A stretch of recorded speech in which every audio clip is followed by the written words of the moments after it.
पिछले जन्म के बारे में जानने के लिए बहुत से लोग उत्सुक रहते हैं। वहीं आप आज एक नई टेक्नोलॉजी आई है जिसे पास्ट लाइफ रिग्रेशन कहते हैं, जिसे एक थेरेपी भी कहते हैं, जिसमें एक सेशन होता है और जिसमें इंसान अपने पिछले जन्म के कर्मों को जानता है। वो जानता है कि पिछला जो जन्म था वो उसने कहाँ पर लिया था, क्या उसने गलत कार्य किया था जिसका भुगतान आज उसे करना पड़ता है। आज की कहानी में एक महिला जब एक बेटे को शादी के 6 साल बाद जन्म देती है और उस बेटे को 4 साल की उम्र में कैंसर हो जाता है और उसके बाद वो उन्हें छोड़कर चला जाता है। लेकिन जब उसके बारे में वो महिला जानती है तो वाक़ई में उसे कहीं न कहीं एक संतुष्टि मिलती है और कहीं न कहीं मन के अंदर एक भावना होती है कि अगर मैंने गलत किया है तो गलत मुझे भुगतना पड़ेगा। ये मेरी सज़ा है, मुझे जीना पड़ेगा, इसी सज़ा को मुझे काटना पड़ेगा। आइए जानते हैं ये सब कुछ कैसे संभव हुआ था, कैसे एक महिला को सब कुछ पता लगा और कैसे 6 साल बाद एक बेटा पैदा हुआ, फिर भी वो उनके साथ नहीं रहता है। आज भी वो रो-रो कर अपने बेटे को याद करते हैं, लेकिन वहीं साथ ही साथ जब उन्होंने अपने पिछले कर्मों के बारे में जाना, तो वो चुप रह जाते हैं और मन ही मन अपने आप को कोसते हैं कि काश हमने ऐसा पहले नहीं किया होता। नमस्कार, मैं महक चौधरी आज आपके सामने पास्ट लाइफ रिग्रेशन की एक सच्ची कहानी लेकर आई हूँ। आज की कहानी में जो व्यक्ति होता है, वो उसका नाम होता है अरविंद, जो कि शादी के योग्य हो जाता है। नॉर्मल परिवार था, ना ही तो ज़्यादा अमीर था, ना ही ज़्यादा गरीब होता है और अब अरविंद की शादी एक लड़की से होती है जिसका नाम होता है स्वाति। बहुत खुशी-खुशी वो उस घर में दुल्हन बनकर आती है, बहुत खुशी-खुशी अपने परिवार की भरपूर जो एक काम होता है एक गृहिणी का वो सब कुछ करती है। सबको खुश करने की कोशिश करती है, सब खुश भी होते हैं, लेकिन वो एक बच्चा पैदा नहीं कर पाती है, ये कमी उसे सबसे ज़्यादा खलती है।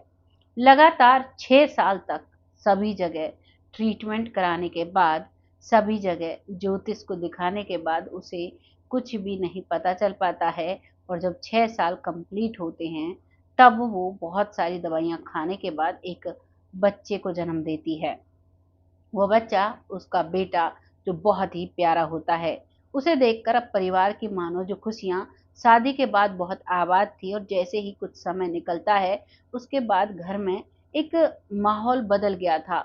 सब लोग बहुत परेशान रहने लगे थे। उस घर में अब दोबारा से खुशियाँ लौट आई थी। सब बहुत खुश रहते, एक-दूसरे का ख़्याल रखते और बहुत प्यार से जीने लगे। धीरे-धीरे 4 साल का वो बच्चा हो जाता है और 4 साल निकलने के बाद उस बच्चे को बहुत तेज़ फ़ीवर होता है, बहुत बीमार रहने लगता है। जब उसके माता-पिता यानी अरविंद और स्वाति उसे डॉक्टर को दिखाते हैं, तो डॉक्टर कहते हैं नॉर्मल फ़ीवर है, सेशन बदला है यानी सीज़न जैसे मार्च आता है, मार्च में जब मौसम बदलता है, तो बच्चे बीमार होते हैं। जैसे ही गर्मियों का मौसम आता है तो बीमार, सर्दियों का आता है तो बीमार। छोटे जब बच्चे होते हैं तो आम तौर पर ऐसा होता है। बहुत सी मेरी बहनें, माताएँ सुन रही होंगी, उन सबको पूरा आइडिया होता है कि ऐसा बच्चों के साथ होता है, तो कोई परेशानी की बात नहीं थी। उसका ट्रीटमेंट कराया जाता है और ट्रीटमेंट के बाद उसे थोड़ा आराम लगता है, लेकिन अब लगातार उसे बुखार रहने लगता है। उसका वज़न लगातार घटने लगता है। लगातार जब वज़न घटता है तो माता-पिता को चिंता होती है और अब डॉक्टर्स उसे उसका टेस्ट कराते हैं, तो उसे ब्रेन ट्यूमर होता है।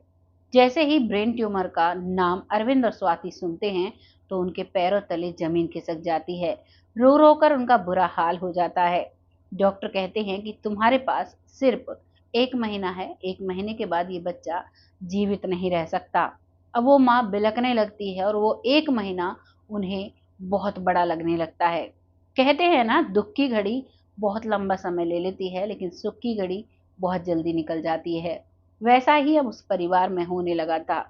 सभी लोग एक-दूसरे को देखते, रोते और उस बच्चे के लिए बस कामना करते कि भगवान ये ठीक हो जाए। लेकिन वो बीमारी ऐसी थी जिसका कोई तोड़ नहीं था, वो भी लास्ट स्टेज थी उसके ब्रेन ट्यूमर की। परिवार सन्न रह गया था, परिवार में उदासी का माहौल छा गया था। धीरे-धीरे कर 1 महीना निकल जाता है। 1 महीने में माता-पिता ढंग से खाना भी नहीं खाते, वो भी बहुत कमज़ोर हो जाते हैं। और जो माँ है उसका बहुत बुरा हाल होता है, क्योंकि उसने 9 महीने तक अपने बेटे को अपने गर्भ में पाला। उसके बाद 4 साल तक उसे बेहद प्यार किया और उसे बहुत अच्छे से बड़ा करने की कोशिश की। लेकिन आज वही उसे छोड़कर जा रहा है और 1 महीने पहले उसे पता चल चुका था कि अब मेरा बेटा मुझे छोड़कर जाएगा। आप समझ सकते हो एक माँ पर क्या बीतेगी जब उसे पता चल जाए कि मेरा बेटा अब मेरे पास से जाने वाला है। उस परिवार में बहुत दुख का माहौल था और धीरे-धीरे कर 1 महीना निकल जाता है और अंत उस बच्चे का आ जाता है। वो बच्चा इस दुनिया से अलविदा कह जाता है। वो माँ का रो-रो कर बुरा हाल था, वो डिप्रेशन में चली जाती है। उसका पिता बहुत सँभालने की कोशिश करता है अपनी पत्नी को और हमारे नॉर्मल परिवारों में बस यही कहते हैं कि भई हमारा पिछला कर्म बिगड़ा होगा, जो हमें इतना दुःख मिला, हम इतने तड़पते हैं और ये बच्चा जो कुछ दिन के लिए हमारी लाइफ में आया, पता नहीं किस वजह से आया है, इसका हम पर क्या कर्ज था, जिस कर्ज को ये लेने के लिए आया है। अब यही सवाल उन दोनों पति पत्नी के दिमाग में घूमने लगते हैं। अब आजकल यूट्यूब का समय है तो यूट्यूब पर पास्ट लाइफ रिग्रेशन की वो एक वीडियो देखते हैं। उनके अंदर बस यही था कि भगवान, हमने इस जन्म में किसी के साथ कुछ बुरा नहीं किया, ये हमें किस चीज की सजा मिली है, हमने ऐसा क्या गलत किया जो हमें पहले तो संतान नहीं दी और दी भी तो इतनी बीमार, और उसके लिए हमें इतना तड़पना पड़ रहा है, क्यों हमसे छीन ली। ये सवाल उनके लिए बहुत बड़ा था। अब वो पास्ट लाइफ रिग्रेशन कराते हैं। एक संस्था है, उस संस्था में वो जाते हैं, वहाँ पर कुछ दिन मेडिटेशन कराते हैं, कुछ अध्यात्म से जोड़ते हैं और उसके बाद उस सेशन में बिठाते हैं। जब उसके बाद उसकी माँ स्वाति को सेशन में बिठाया जाता है, तो स्वाति जो अपने पिछले जन्म में देखती है, उसे देखकर उसके रोंगटे खड़े हो जाते हैं। वो देखती है वो पिछले जन्म में एक व्यक्ति थी और वो पति थे और उसकी एक पत्नी थी। दोनों पति पत्नी घर में रहते हैं और जो पति था यानी जो अब स्वाति है, वो छोटी छोटी बात पर गुस्सा किया करता था और एक दिन उसे इतना गुस्सा आता है कि उनका एक छोटा सा बेटा था, उस बेटे को वो लेता है और उसे लेकर जमीन पर पटक देता है। जैसे ही वो जमीन पर पटकता है तो वो बच्चा वहीं पर खत्म हो जाता है और अब वो इस दुनिया में नहीं रहता है। इस चीज को देखकर स्वाति सहम जाती है, क्योंकि स्वाति उस जन्म में अपने आप को देखती है वो एक व्यक्ति के, एक पुरुष के रूप में है और अब उसकी आंख से आंसू निकलने लगते हैं। 20 सेशन में वो रोने लगती है। उसके बाद उससे पूछा जाता है आगे क्या हुआ, तो वो बताती है कि जो पत्नी है वो अपने बेटे के वियोग में पागल हो जाती है। वो बहुत रोती है, बहुत परेशान होती है और वो अब खाना पीना छोड़ देती है। वो पति उसकी भी गौर नहीं करता है और बहुत मजे से जिंदगी काटता है। ना ही उसे अपने पुत्र का दुख है और ना ही उसे अपनी पत्नी का दुख है। वो बहुत बेबाकी तरीके से जिंदगी काटता है। ये सब कुछ वो देखती है और उसके बाद वो उस सेशन से वापस आ जाती है। अब उसके बाद जब वो वापस आती है और उससे पूछा जाता है कि वो कौन था, तो वो बताती है कि जो मैं यानी जो व्यक्ति था पिछले जन्म में, अब मैं वो स्वाति बनी हूँ, यानी जो पति था, और जो पत्नी थी वो मेरा बेटा बनकर आई। वो इस जन्म में मेरा बेटा बनती है और पिछले जन्म में वो मेरा मैं उसकी यानी कि वो उसकी पत्नी थी। पिछले जन्म में जो स्वाति थी वो एक पुरुष था, यानी कि पति था, और जो पत्नी थी वो इस जन्म में स्वाति का बेटा बनती है और 9 महीने तक गर्भ में रहता है, तब उसे दुख देता है, क्योंकि स्वाति की जो ज़िंदगी है, जो बच्चा गर्भ में रह रहा था, वो ज़्यादातर बीमार रहा करती थी। उसको बेड रेस्ट कंप्लीट बता दिया था डॉक्टर्स ने, वो कुछ भी यहाँ से उठाकर यहाँ नहीं रखती थी, अपना नहाना खाना भी उससे नहीं हो पाता था। उसके बाद जब वो बच्चा पैदा हो जाता है, उसके बाद उस बच्चे का बचपन से ही वो ज़्यादातर बीमार रहता था, कुछ वक्त ठीक रहता था, लेकिन 4 साल की उम्र में उसे पता चल जाता है कि मेरे बेटे को कैंसर है और 1 महीने तक लगातार वो तरसती है, दिन रात रोती है, दिन रात परेशान होती है। यानी कि वो बच्चा उसे इतना दुख देकर जाता है और आज भी वो माता पिता अपने बेटे को बहुत याद करते हैं। मने भले ही पिछले जन्म का पता चल जाता है, लेकिन सभी इस जन्म में सोचते हैं कि काश मेरा भी कोई बेटा होता, काश मेरी भी कोई बेटी होती। लेकिन ये सारे बंधन हमारे पिछले जन्म कर्मों से हैं। अब यहाँ पर कुछ लोग कहेंगे कि जो बेटा था वो पत्नी बनकर आया, उसने पिछले जन्म में बहुत दुख झेला, इस जन्म में वो उसे दुख देकर गया, लेकिन जब उसे कैंसर हुआ था तो उसने भी तो दुख झेला होगा।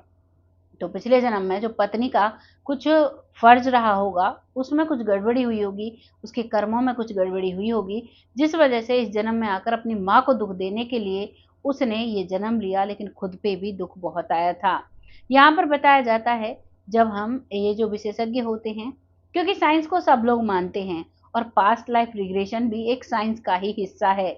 अगर आप पढ़ते हो तो उसमें ये भी एक अलग से एक ऐसी साइंस है जिसमें हम पिछले कई जन्मों को देख सकते हैं।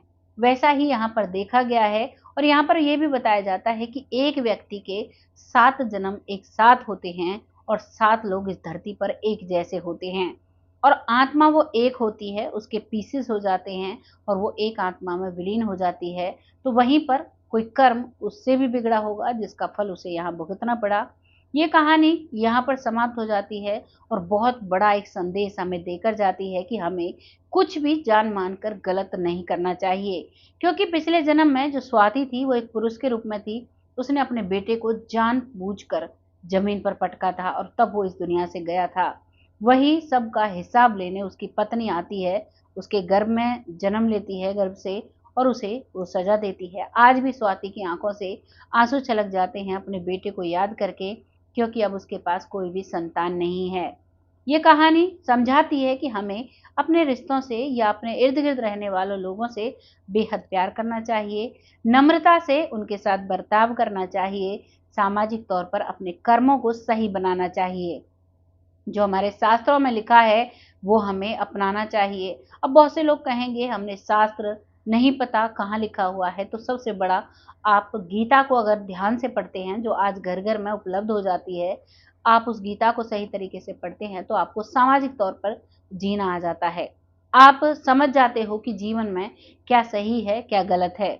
आपको मेरी ये छोटी सी सच्ची स्टोरी कैसी लगी, कमेंट सेक्शन में ज़रूर बताइएगा।